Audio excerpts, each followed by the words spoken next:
Alright, so the chicken is cooked for 20 minutes. And now we're going to flip it over. Take the tongs and flip the chicken. Flipping the chicken is a much better thing to do than flipping a bird, right? Well,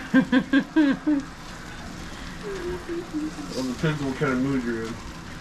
Yeah, or if you're driving or not. Yeah. Oh, I like the metal tongs better, but they're dirty.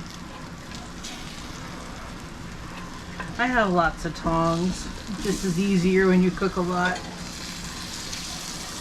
Whoops. This is gonna be some tasty chicken.